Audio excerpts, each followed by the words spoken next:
किशोर की बिहार में राजनीतिक मुसीबतें, हार के बाद अब आगे क्या। नमस्कार, मैं हूं आशा राय और आप देख रहे हैं माई पीडीए समाचार। आज के इस वीडियो में हम चर्चा करेंगे कि प्रशांत किशोर का बुरा दौर क्यों चल रहा है और उनकी पार्टी जन सुराज को बिहार विधानसभा चुनाव 2025 में मिली हार ने उनके घमंड और राजनीतिक रणनीति पर क्या असर डाला। बिहार विधानसभा चुनाव 2025 में सोशल मीडिया से लेकर हर जगह खूब चर्चा में रहे प्रशांत किशोर और उनकी पार्टी जन सुराज को एक भी सीट जीतने में सफलता नहीं मिली, जिससे उनका राजनीतिक घमंड बुरी तरह से टूट गया। इस बुरी तरीके से मिली हार के बाद अब उसी प्रशांत किशोर को लेकर ये सवाल उठ रहे हैं कि अब वे और उनकी पार्टी आगे क्या करेंगे। कई खबरों के मुताबिक प्रशांत किशोर वापस चुनाव प्रबंधन और राजनीतिक सलाहकार की भूमिका में जुड़ सकते हैं। हालांकि जिन राज्यों में वे शामिल होने वाले हैं वहां चुनाव अभी कुछ समय बाद ही होने हैं। तो क्या जो प्रशांत किशोर बिहार विधानसभा चुनाव परिणाम के बाद ये दावा कर रहे थे कि वह मकर संक्रांति से बिहार में फिर से पदयात्रा करेंगे और उन महिलाओं को पैसा भी दिलवाएंगे जिन्हें 10,000 तो मिल गई, लेकिन अब सरकार से 2 लाख रुपए मिलने हैं, उसके लिए वो लगातार लोगों से संपर्क करेंगे।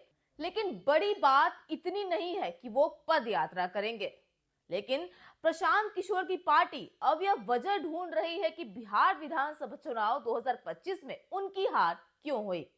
जिस तरीके से उन्हें लगातार सोशल मीडिया पर जोरदार जन समर्थन मिल रहा था, पब्लिक के बीच से उनकी पार्टी को लोगों का ढेर सारा प्यार मिल रहा था, ऐसे में यह जन समर्थन वोट में तब्दील आखिर क्यों नहीं हुई।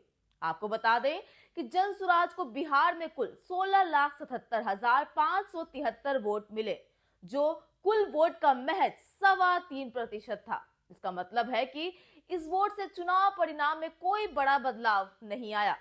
238 सीटों पर चुनाव लड़ने वाली जन सुराज की 236 सीटों पर जमानत जब्त हो गई। सिर्फ एक सीट पर उनके उम्मीदवार दूसरे नंबर पर रहे। 2 सीटों पर उनके उम्मीदवारों की वजह से जीत हार का दल बदल गया, यानी कि जहां एनडीए जीत रही थी वहां महागठबंधन जीता।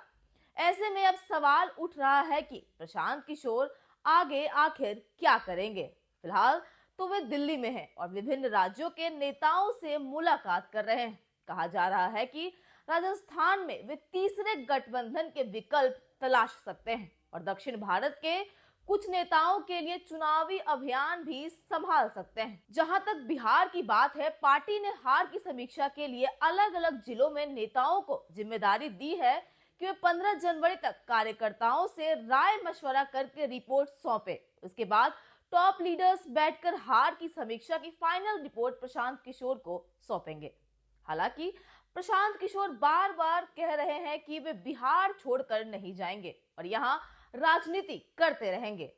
राजनीतिक जानकार बता रहे हैं कि वे पंचायत चुनाव में कुछ उम्मीदवारों को समर्थन दिला सकते हैं, लेकिन आप सभी दर्शकों को यह बता दें कि बिहार में पंचायत चुनाव किसी भी पार्टी समर्थित सिंबल पर नहीं होता है।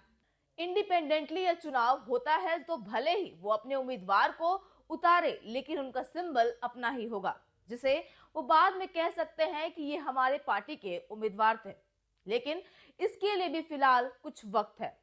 कुल मिलाकर देखा जाए तो प्रशांत किशोर की बिहार में राजनीति पर सभी की नजरें हैं, लेकिन बड़ा सवाल यह है कि क्या वे पूरे 5 साल इंतजार करके फिर से सक्रिय होंगे, क्योंकि जो प्रशांत किशोर हर 5 साल में अपने काम से उब जाते हैं, ऐसे में क्या वो बिहार की राजनीति के लिए और 5 साल लंबा इंतजार करेंगे या इस बार जल्दी कोई रणनीति अपनाएंगे, या तो आने वाला समय ही बताएगा। फिलहाल तो इस पर आपकी क्या राय है, जरूर शेयर करिएगा नीचे कमेंट बॉक्स में। साथ ही ऐसी लेटेस्ट खबरों से अपडेट रहने के लिए आप देखते रहिए माई पीडीए समाचार।